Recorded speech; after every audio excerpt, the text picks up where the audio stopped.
Hello साथीहरू, तपाईँहरू सबैलाई स्वागत छ आन युट्युब च्यानलमा। आज मसँग हुनुहुन्छ हाम्रो आमा। म हाम्रो आमालाई चाहिँ हामी राईको बारेमा र हाम्रो पहाड कुन हो नेपालमा भन्ने प्रश्न सोध्दैछु। र आमा नमस्कार तपाईँलाई। नमस्कार। आमा हामी के राई हो भनिदिनुहोस् त। मेरो पाङमा लोरुङ राई हो। अनि पहाड चाहिँ कहाँ हाम्रो? शङ्खसभा पहाड। गाउँ मालातेनी। अनि हाम्रो काड चाहिँ के हो? मालातेनी गाउँ। तिमीहरू गैरी पाङमा हो। अनि काया के हो भनेर सोध्यो भने हामीहरू निर्मल काया देउचोला भनेर भन्नु तिमीहरूले। अनि कुन खोला?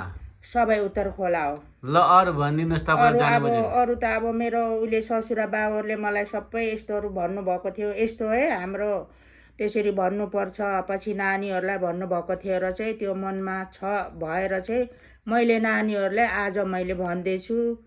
अनि त्यस्तो हो। यिनीहरू चाहिँ याम्फू होइन, यिनीहरू चाहिँ पाङमा लोरुङ हो।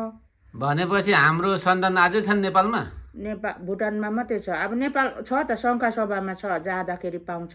ए ल धन्यवाद आमालाई। किनभने यस्तो भएको छ, महावीर सावीर बलवीर भन्ने चाहिँ उहाँ महावीर र सावीर चाहिँ शङ्खसभामै हुनुहुन्छ। बलवीर भन्ने चाहिँ उहिले अब उहाँ मुङलान पसेर चाहिँ त्यसरी फैलिएको रहेछ। अनि हाम्रो भुटानमा चाहिँ अरू बाजे तिमीहरूको सन्तानहरू त शङ्खसभामा खोजी गरेर गयो भने पाउँछ।